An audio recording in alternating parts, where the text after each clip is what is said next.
Alright everybody, my name's Mitchell. I didn't come to the orientation day, so you wouldn't have met me there. You would have probably met Noel at that orientation. We're both the senior technical officers for this facility. Just to put it into a bit of context, we actually don't work for the academics or music. We are directly responsible for the facilities and the gear. When the academics want something, they have to come to us and ask it, just like you guys. So they have no, they're not telling us what to do. We're just supplying a service when they need it. That means a few things. It means that any facility problems or gear problems, it's myself and Noel who you should talk to. Your academic work, you can talk to your academics. We can't help you or advise you on anything academic. Essentially, we can only help you with technical things, issues, problems, computer problems, those kind of things. So we're kind of a little bit left of the degree you're doing, but we're here to service you guys as best we can. And I'm sure we'll save your life a few times while we're doing it, because we tend to. So yeah, that's one thing. Don't come to us with problems with your assignments and stuff like that. We're not the guys to talk to. We were brought in to work here from two sort of sides of the music industry. And we were brought in to make sure they did things properly, facilities properly. We designed, built, we service, we purchase, we maintain all the gear and studios and the theatre that we're in now. So that's essentially our job.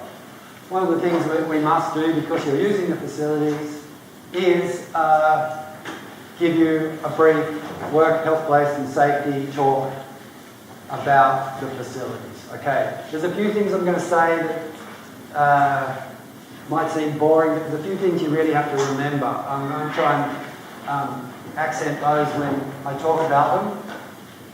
But we have to run through some fairly basic, common sense stuff, but it's our responsibility to tell you in case you don't know these. Alright, so you're going to be here for 3 years.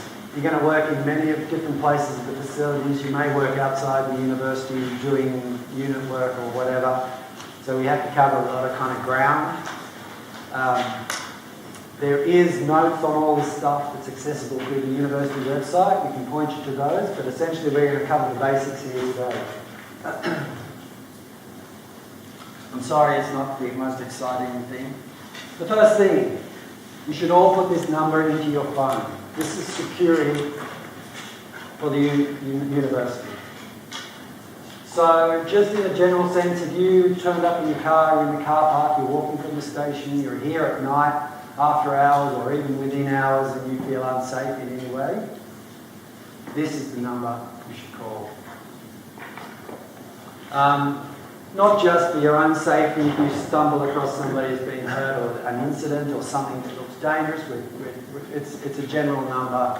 It's your first number you should call if there's an issue with your health or safety, okay? Or someone else's health or safety.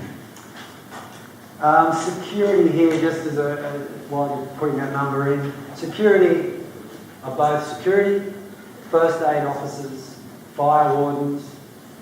Essentially in any situation, once they arrive, they take charge of the situation. So you're not responsible to call ambulances as such or move people around. It's best if there's any situation, get security because they'll take over the situation. Okay? And I'm making it all sound dramatic, but there's lots of situations here. There's very few. We did have the drug squad chase somebody in here 2 days ago with helicopters and 4 police cars and detectives and all that kind of stuff. It's another thing. Has everyone got that number? Scribble it down if you don't. I've got to move on. Okay. First of all, we want you to report any incidents. We don't care how minor they are. You cut your finger, please just come to me. We fill out a form. We're not going to ask you, and we're going to ask you how you did it, but we're not going to, criticise you because you stuck your finger in a door or something. We just want to know, because if that finger, there's complications with any injury you get here and it turns gangrenous, they chop your arm off, you want to really have some point of legal standing with the university in case being musicians, you need all your fingers, so that's something to be aware of. So any small incident that happens to you, or just in general if you see something dangerous, but we'll cover that then. Again, you come here, you're essentially responsible for your own safety.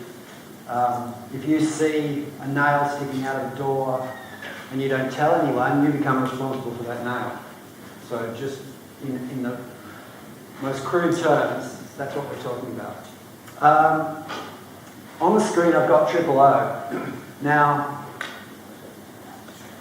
this isn't a law or anything, but if you come across anyone that's injured, and certainly if that person is non-responsive or unconscious or obviously badly injured, it's your responsibility to ring 000 on your phone or someone else's phone close to you straight away. Now what will happen, you will try and send someone to get a staff member. As soon as that staff member turns up, they will take your phone and continue the call. So all your job is to do is to get the ball rolling, okay? Has anyone run 000? Yeah, so you'll see it's fairly simple because they ask you the questions. You don't have to try and explain anything. They'll ask you exactly what they want to know. So just listen, answer their questions as best you can. Okay? As soon as someone like music staff, myself, Noel, or security turn up, we will take over the whole thing. You may have to wait 15 minutes for your phone, but the calmer points you get will keep you alive for a long time. Okay? So everyone understand that? Non-responsive and unconscious is as simple as that. Badly injured, you can all assess someone's legs cut off or whatever. So just that's something where it's not legally your responsibility, but it's something that is a good thing to do. The first aid officers in our music area are myself and Noel. So Noel's primarily, although he can be anywhere in this facility, is in building C, the next building where the MIDI lab, the computer labs are and the staff offices. And I'm in building F, the studios and rehearsal rooms.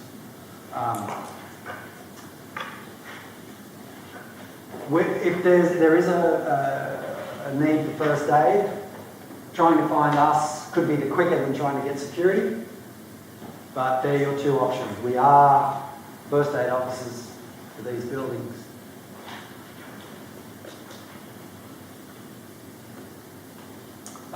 In case of any situation, once security, police, firemen, staff member turns up, please just follow their directions.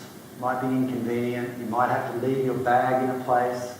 You might have to exit and go to a destination assembly point. But please don't resist, even if you know it's not a bomb scare, you know it's not a fire, it's a false alarm, you think that is. Please follow all directions from the authorities that are there on the scene.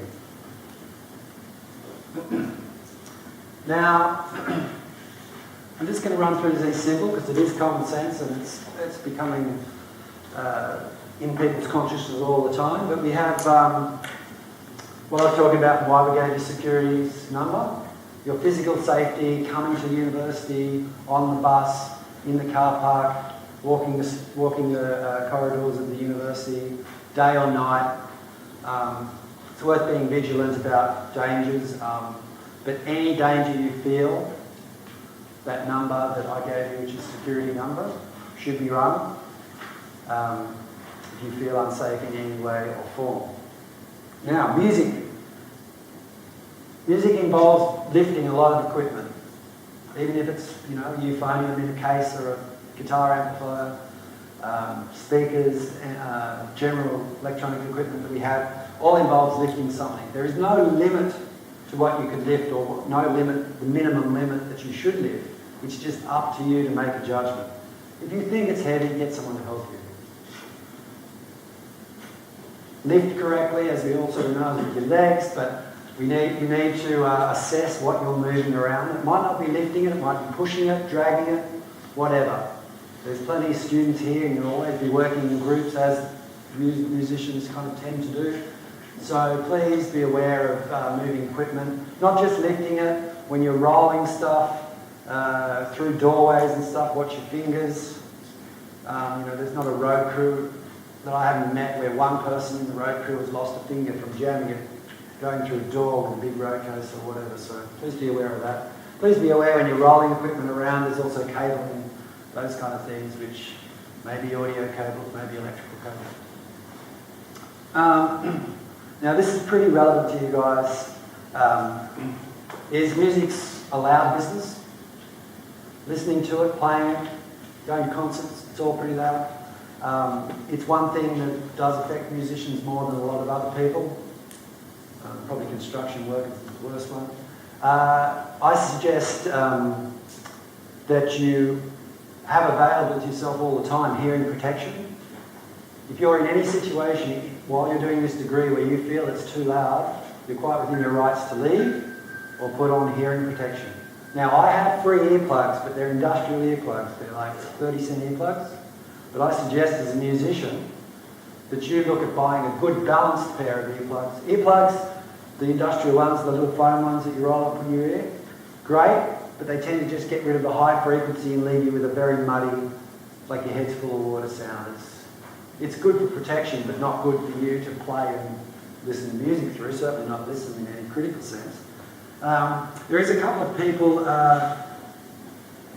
where you can get musicians' earplugs. This mob called Earjobs has 50 different types of balanced frequency earplugs. So this is one thing to look at. I own about 6 different pairs made from all sorts of manufacturers. But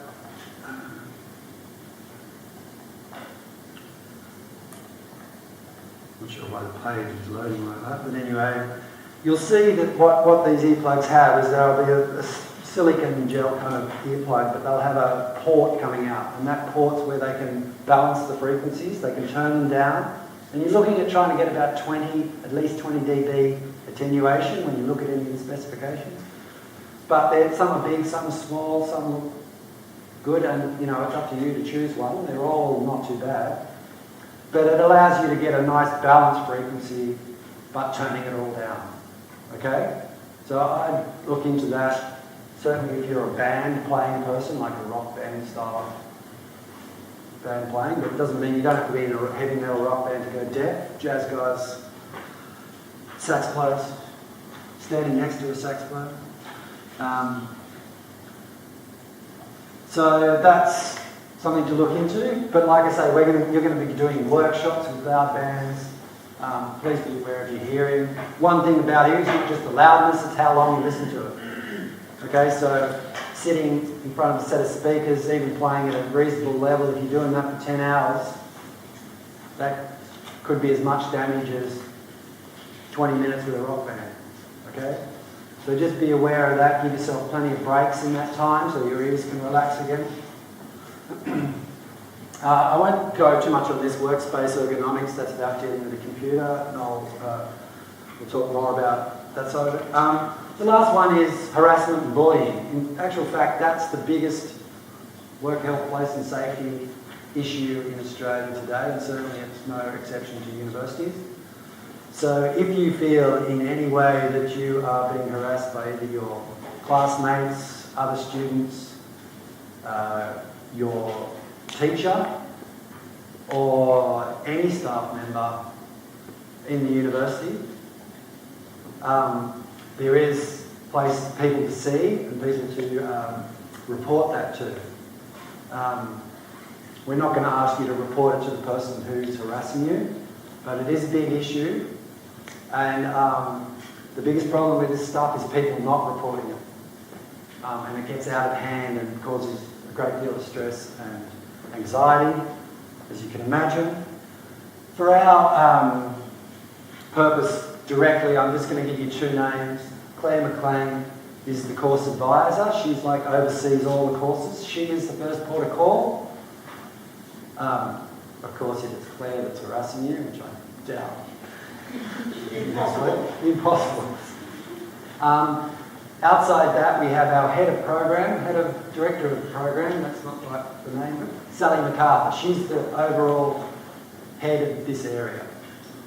You don't see much of her. She comes and goes, and she does a small amount of teaching, but I think in the later years.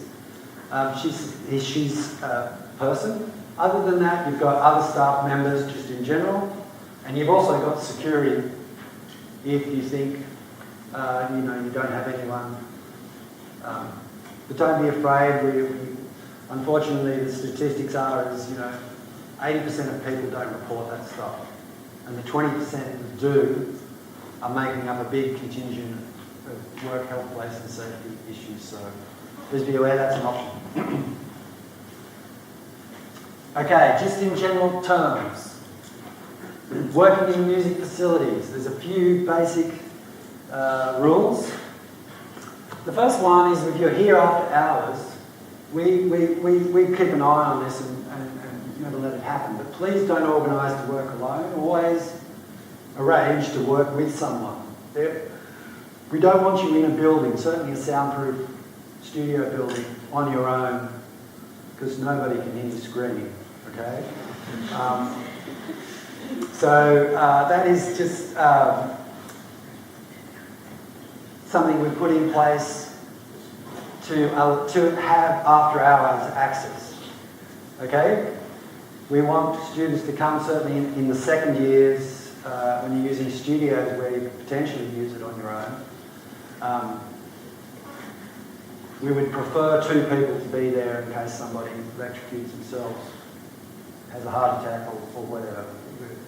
It's part of mitigating risks to people. As always, we're trying to be vigilant to danger, report any potential dangers. With music here, it's all very cool and hippie to walk around barefoot, but we really don't allow it in our facilities.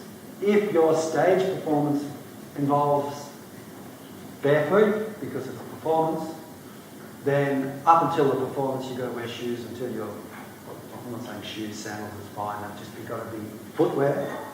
Up until then, you can walk on stage barefoot, but as soon as you leave the stage, you've got to get shoes back on, okay? So just be aware of that we don't like people walking around with bare feet. We have a few sort of specific dangers. We're always working in dark environments, everything's painted black. You trip over things, you can easily trip off stages. There's a lip on the front of the stage, which is great, shows you the front of the stage, but it also trips you before you land on your head in the front of the stage. So please be aware that we work in what they call hostile environments. We have cables, trip hazards, we have cables that have electricity in them, we have amplifiers and lights that heat up.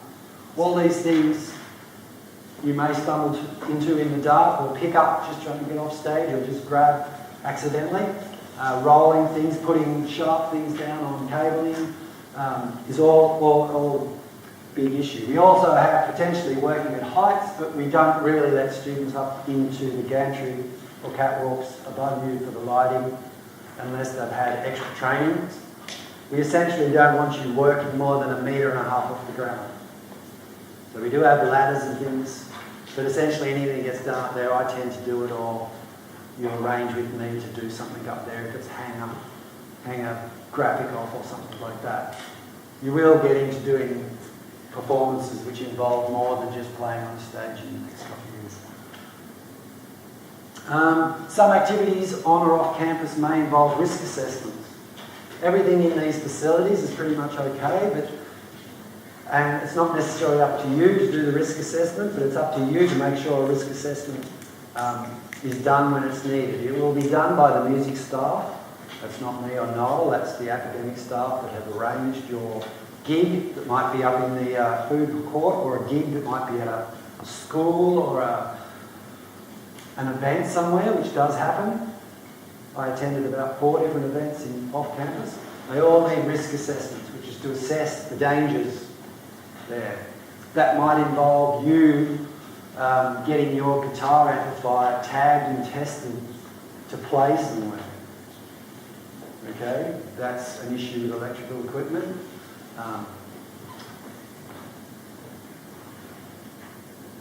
Okay, generally, the whole music area.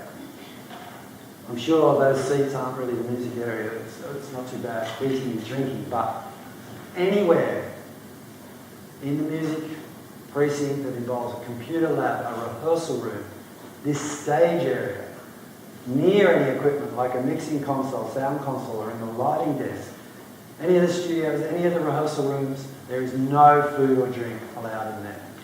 We kind of allow a capped bottle or a drink bottle with water in it, but outside that,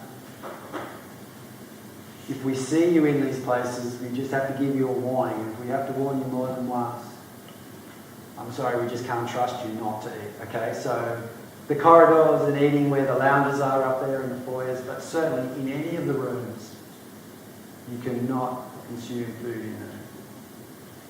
Okay? Louise, there's a sign on the door that says no food or drink allowed. And it's really serious, you know, like we're really serious about that. Like it's annoying to have to police that. But we still do find people eating Subway across the keyboard of a computer in lab because they don't think anyone can see them. There's only a little window in the door. And they're hungry and they're trying to do their work and get their assignment. So, but please. So that's why ever. Okay.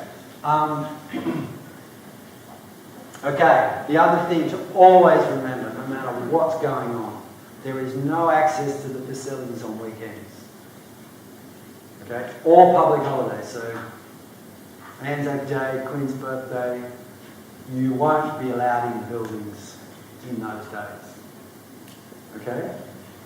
The semester breaks in summer and winter, the big breaks, you're also not allowed in. But the 2 breaks in the middle of the semester, we keep the facility open to allow, because you'll be halfway through something, you might want to work on something. But please bear in mind that there's no weekend access, there is no public holiday access. Okay? Just, you should be having a holiday and having a weekend. Okay, quickly, you've got there's 2 sort of areas. Building C, which has, for your usage will probably be the computer lab, but I'll just skip over that. That does have 24-hour access, but Noel's going to cover that. Building F. Okay.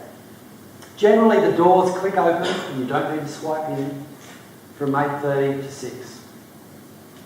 That's when the building is generally open for your use, not public use, just your use.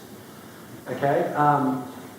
It does have 24-hour swipe card access, but it is essentially just for the studio users who need to get in, one, when there's not so many people around, but to get in and do their work, where they have big lots of time in the studio doing that. So please don't think that you're going to get your band and come in at 9 o'clock at night and rehearse in that building, because you're not.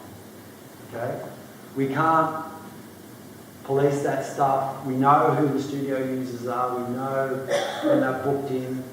So there's no ad hoc use of the studios. Just one thing on that. You can bring people in to play with you for various units. And if it's associated with the unit, it's okay for them to play our instruments. But if you have a band and you just want to come in on Monday afternoon because you're waiting for a tutorial, those non-students, your friends, are not allowed to use our drum kits, our amplifiers. We're trying to preserve what we've got. You can imagine there's a lot of people, we have 5 drum kits and there's 50 drums. You know, like we're trying to keep it good. So we're not just a free place to rehearse. And we also, we're not a place to rehearse after 6 o'clock. Okay, so just remember the building, the noisy building as we call it, is really only available in the day, and you're here doing classes possibly, and you'll work it out and rehearse there. But it's not a rehearsal, it's not a free rehearsal space. Anyone that comes in when you get into the second year, anyone that comes into the studio who's extra needs to be not signed in, but a form has to be given to me or Noel that says who's going to be in for my recording session. I'm bringing my friend's band in, I'm recording them.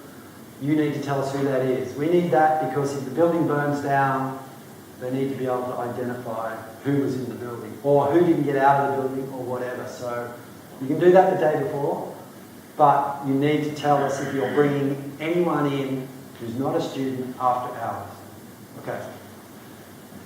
For any students after hours, we can tell they've got in the building from the swiping in. Do we have to fill out that form within hours as well, or is it just after hours? Just after hours. It's usually okay. The university is a bit of a public space. If you're bringing 50 people in, we'd like to know, but depends how many friends you've got. Okay. Yeah, so there's no after hours to the ensemble or practice rooms. The ensemble rooms are just the big rehearsal rooms. We call them that because we're music people. And again, just no weekends, no public holidays. We have to remind students of that all the time. We also have to remind the staff who tend to say, oh, why don't you just come in and rehearse on the weekend? Telling students to rehearse for something, and they can't. So security kind of know that you shouldn't be in, so they're the ones that might let you in. The volunteer form I just sort of mentioned. If you're bringing anyone in after hours, that's a good idea. Okay, last thing. Noel's office is full of electronic equipment. My office is full of electronic equipment and musical instruments. We will loan them to you, and for certain units you'll need to borrow gear. But we can't man those places 24/7. We've got things to do. We have to go away and do stuff here. So we try to tend to make some times that you can come and get that stuff. And if you're ever looking for us and we're not in the office, we're never that far away. So you may have to wait 10 minutes. You could easily go looking for us. It's only 100 metres to sort of search the place. But when you borrow equipment, you can't take it off campus. You can't take it home for the evening. Okay? So just be aware that we're not geared up for those equipment. We don't have insurance. The form that you sign here actually makes you responsible for that equipment. And our way of helping you be responsible is to not let you take it home on the bus or whatever. Okay? We've got a lot of equipment. We've got more than 1,000 pieces of equipment that can be loaned. So look at those times, 9:30 to 12. So if you come in at 8 o'clock and expect to borrow a guitar, you're not going to get it. Also, the finishing time is 3:30. I finish in Building F at 4 o'clock. If you've borrowed something and you want to come back and get your student card back, because you usually give me your student card so I know who's got what, you're not going to get that card back. You're not going to be able to deliver it. You're going to have to leave the amp there. If that amp disappears, you're still responsible for it. So this is why we try and make a set time so you can get it back. You know, if you're borrowing an amp to play at 5 p.m, that's not going to work.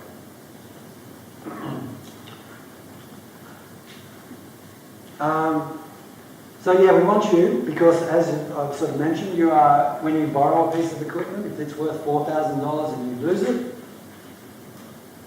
sadly, you owe the university $4,000. And that's the way it is. The university doesn't get insurance until it's over $10,000. And I'm not sure we've got anything you're going to loan that's worth $10,000. I don't know what would happen there, what they would do. But anyway, if you borrow something for $200 and you just leave it lying in the corridor and it does go missing, essentially you are responsible. That form. It's a bit hard, but we've got to make sure that this equipment, which we can't replace all the time, is maintained and stays here as long as possible. And we've done really well over the years. We've got amplifiers that are nearly 20 years old. If you're a guitar amp, that's good. You know, it's cool to have old amplifier. When I say don't leave equipment unattended, I really mean your own stuff as well. Okay, your computer, your laptop, your phone, your guitar, your sax, your violin. Please don't leave. We are in the middle of the western suburbs. People are constantly coming into the university casing place when they hear, smell, think music. They think, I can sell this stuff on eBay really quickly, or cash converters or whatever.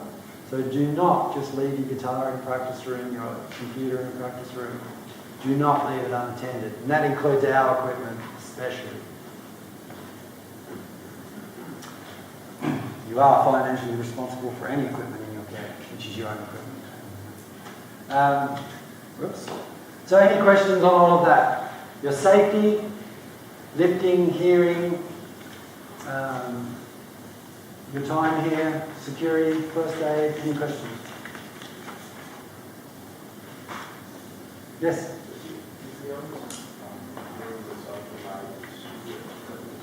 Sorry? Okay. Is the studios, yeah. Security will come and lock all those practice rooms at some stage after 6 o'clock. Some people have stayed in there and they haven't come around till 7 and 7:30. What they're really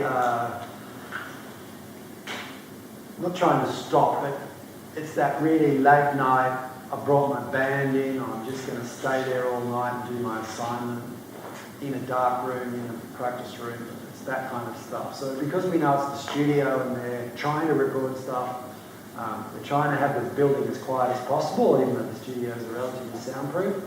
They're up trying to record a dulcimer and there's a guy just banging away on the drum kit in the rehearsal room. It does bleed in. We're only talking about X amount of dB isolation. So, yeah. I mean, if you really had a reason that you needed to rehearse in there with yourself or your friend, your other student, after that time, and it was critical to a unit, we could tell security that you will be in the building till 8 o'clock.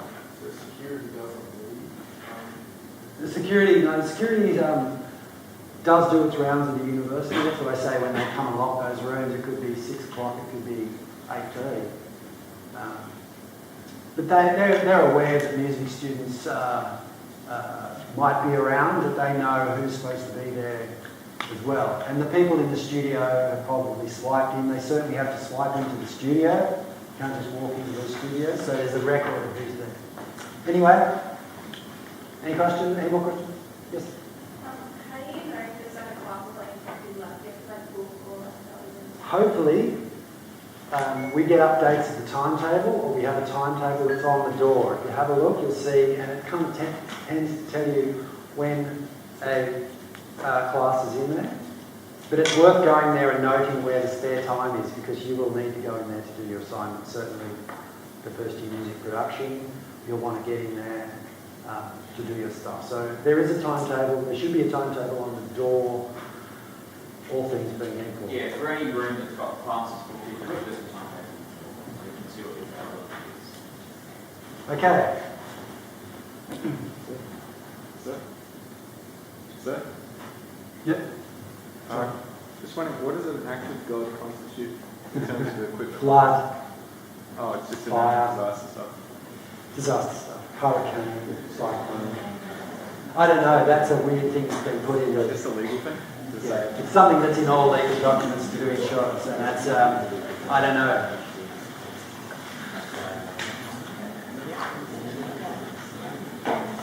So everyone just stand up for a second, please.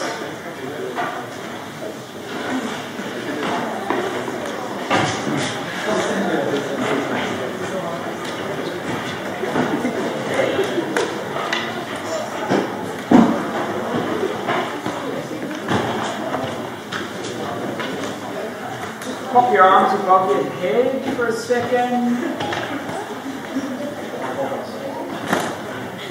Okay, so you've just engaged in what's called a mitigation measure.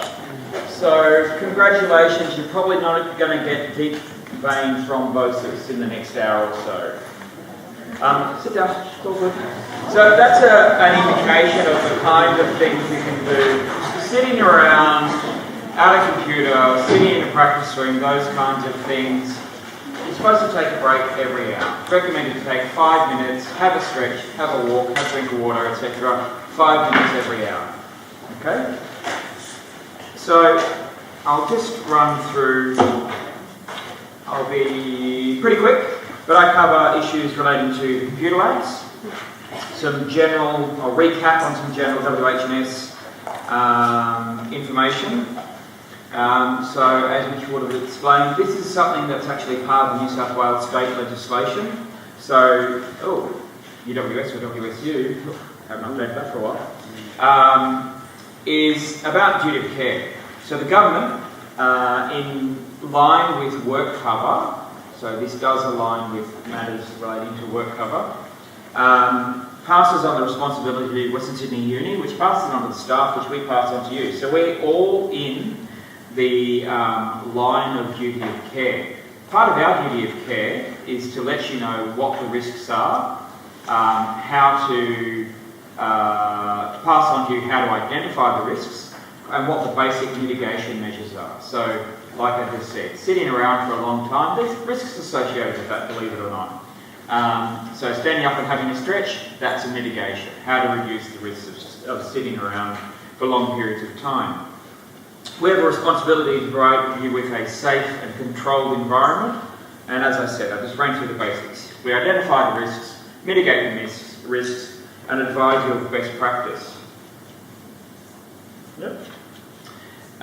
So my name, as you've heard a few times, is Noel Burgess. I'm a technical officer, although we're senior technical officers now. That means we're getting old. My room is CG01, so as you go into the main sliding doors of Building C, I'm immediately on the left to the foyer.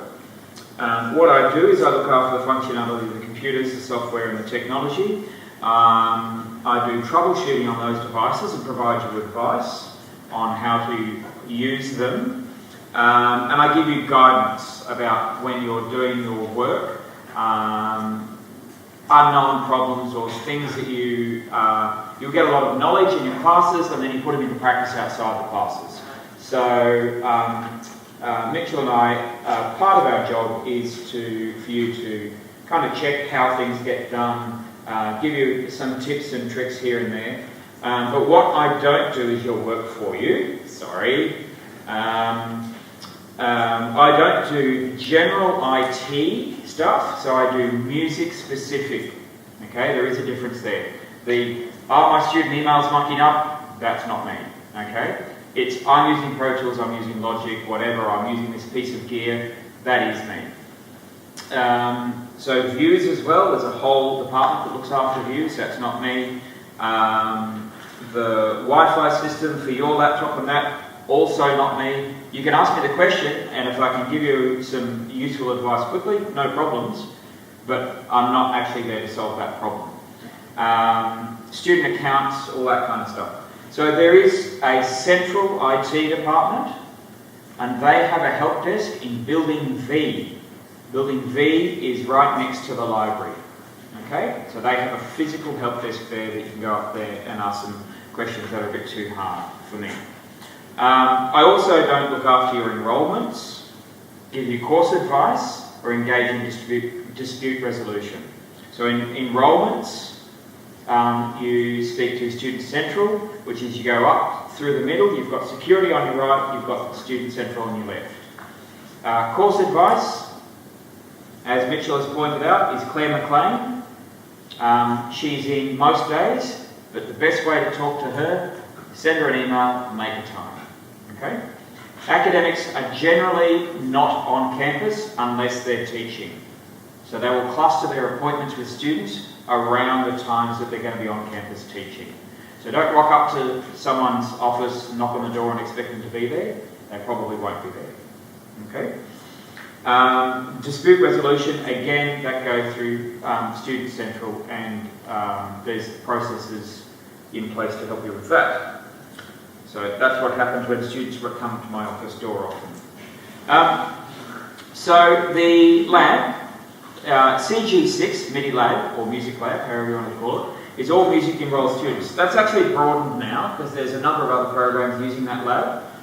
There's students here from education, students in the Masters of Creative Music Therapy, who are now required to do assignments that use the amenities in the lab. So the basis for which we provide this lab is you are required to use certain tools to complete your coursework. So we're obliged to provide you with those tools. You can go and buy them yourself, that's all fine, but we're obliged to provide you with the tools to do your coursework.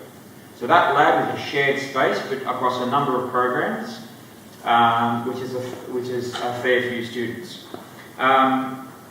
So CG14, which is a small tube room that's on the other side of the bathrooms, and that's for second and third year students who generally do longer, bigger kind of projects. So neither of these spaces are bookable. Once you've done the induction for the area, your swipe cards are turned on, you can swipe yourself in and out of those areas. If you haven't done the induction, which is none of you obviously,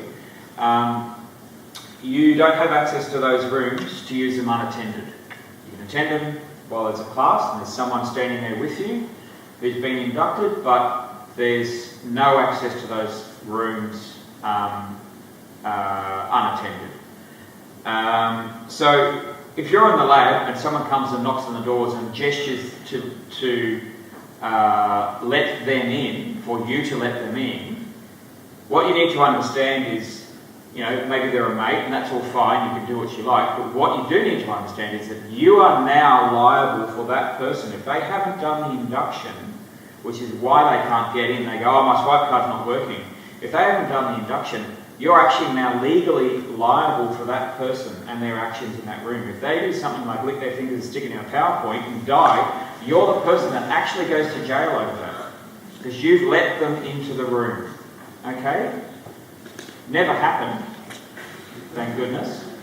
But you just actually need to understand the basis for this process.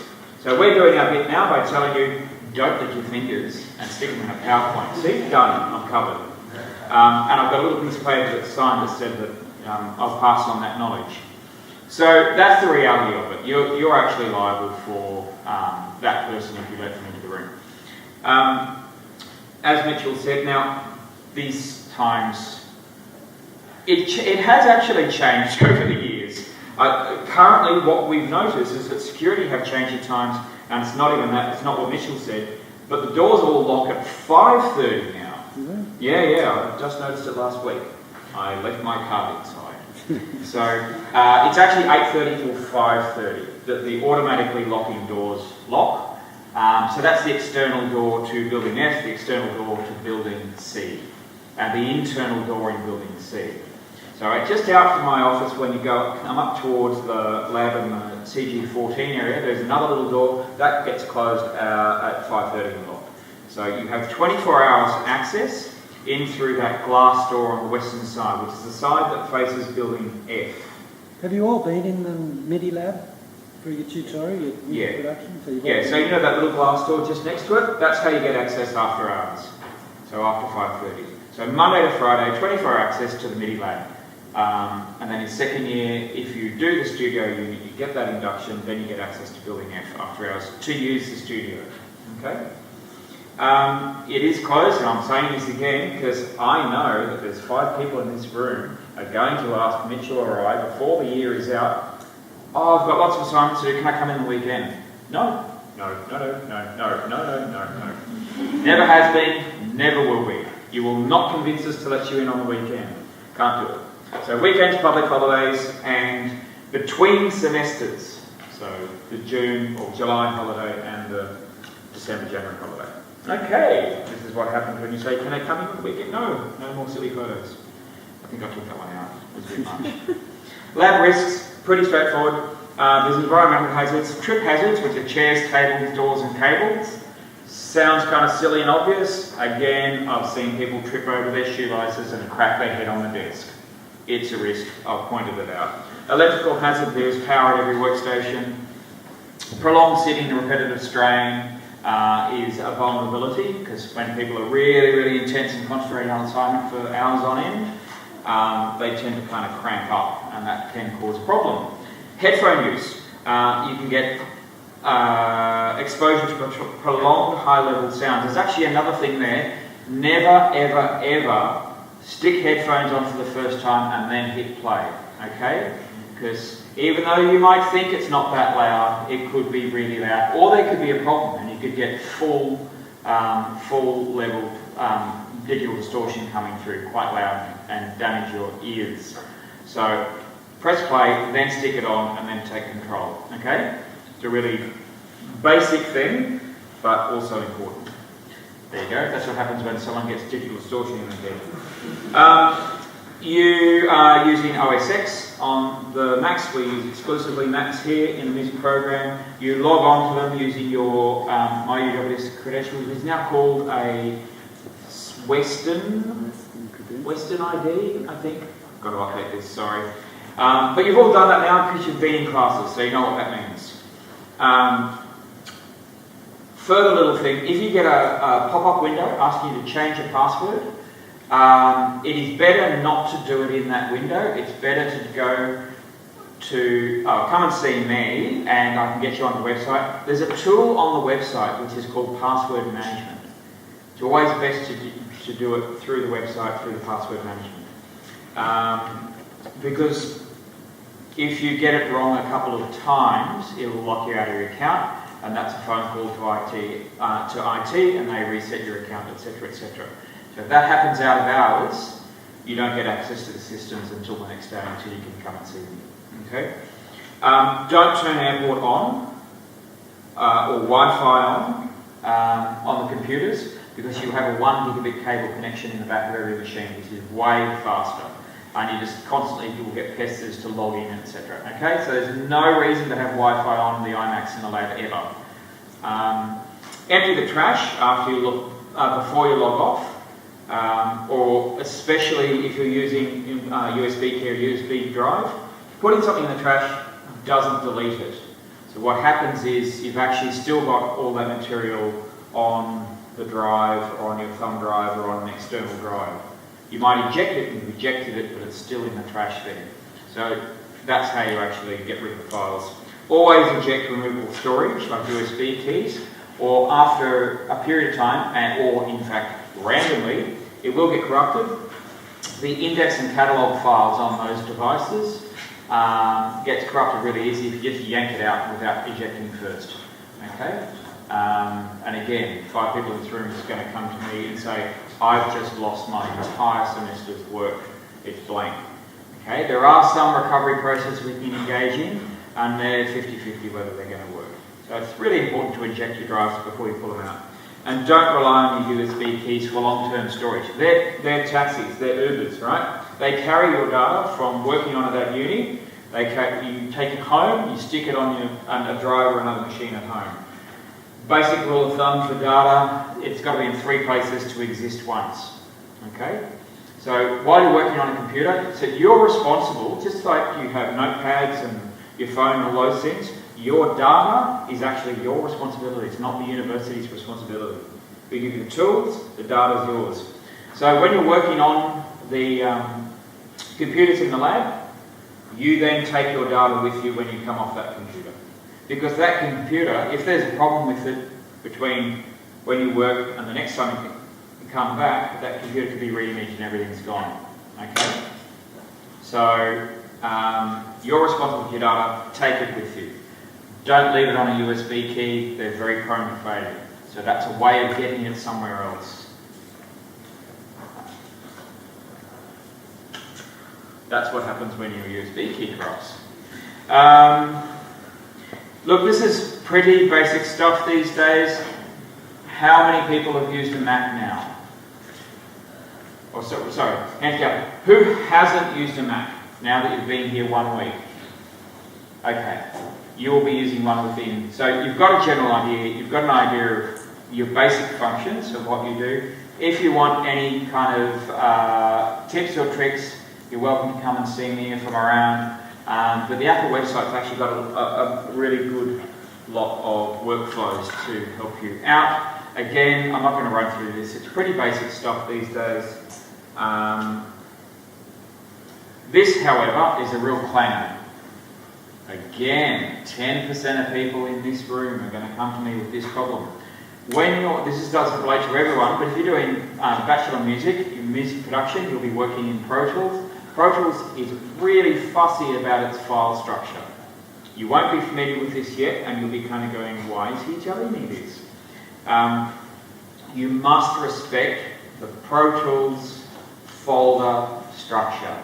If you move anything in and out of that or save things in different places, your Pro Tools session won't work anymore. You'll lose audio files and create problems. So, doesn't mean anything yet necessarily, but keep that in mind. Pro Tools folder structure must stay intact. Okay? You'll figure it out in about 5 weeks. Always read dialog boxes. Great tip. It's amazing what you can find out. If an error pops up, if you read what it says, it could be something really, really simple that you can solve right then and there and not. If you don't do this, it'll delete your entire work for the whole semester. So read the dialog boxes. A big one is we use a bunch of different ways of licensing the software. One of the ways that some software is licensed is that when you open it on the computer, it calls for a license from a server and then it's authenticated. If it calls for that license and doesn't get one, it'll bring up a dialog box that says, oh, this is unauthorized, you can't print or save. Now, every single year there's a bunch of students who will get that, a fault's happened with the server, it's come up with that, they've clicked through it, they've worked for 3 hours, and they go, save.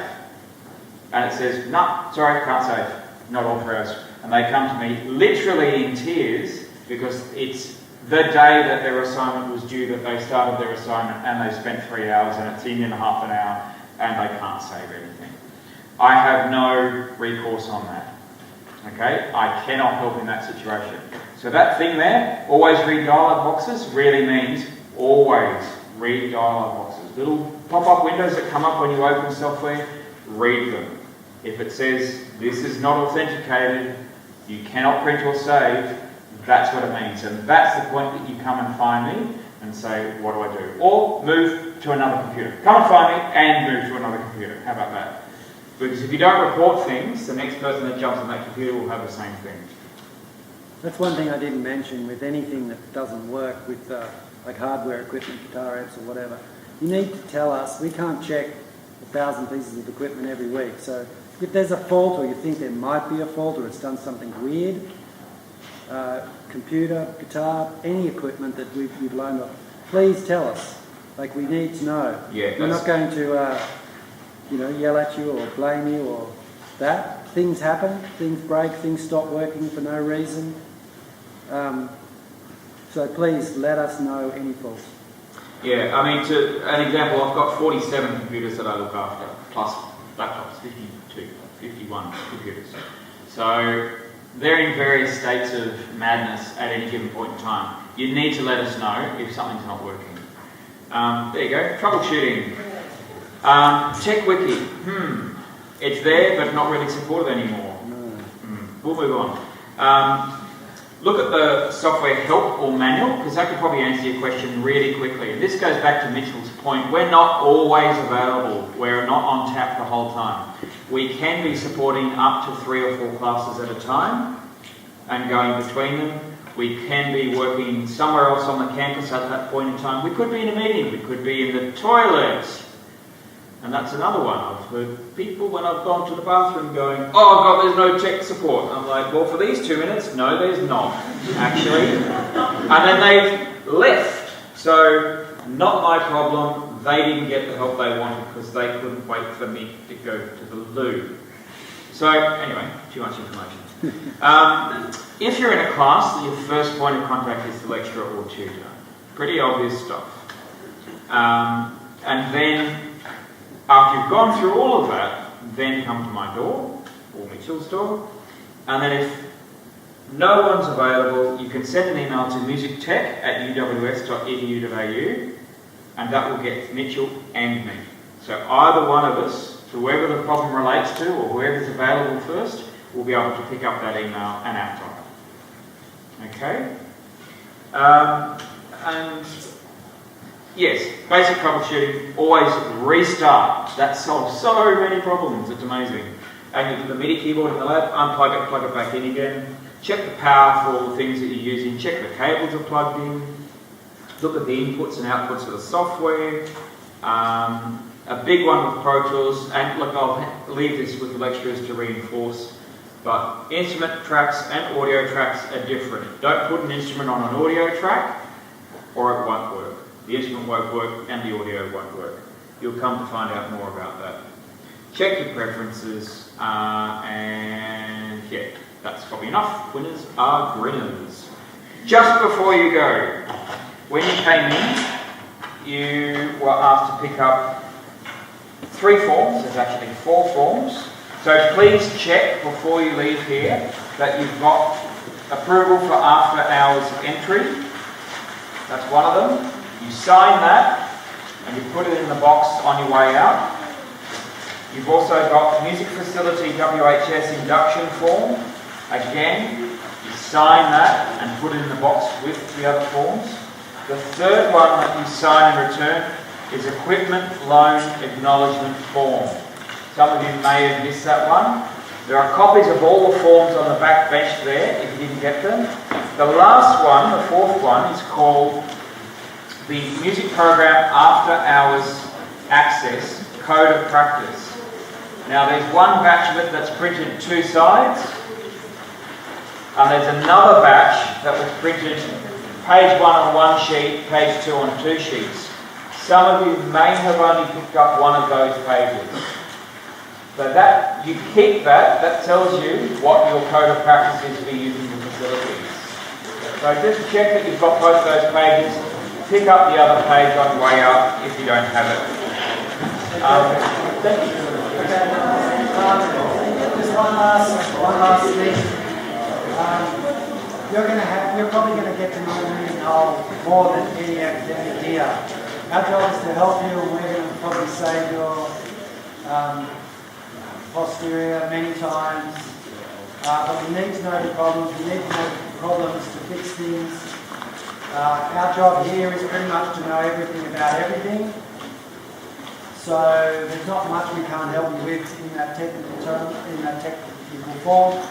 So come and see us, play the game, be nice to us, because we're essentially going to help you in your time of need, and we'll have a great time in these 3 years. So everyone exit through this door so you can pop in the box on the way out.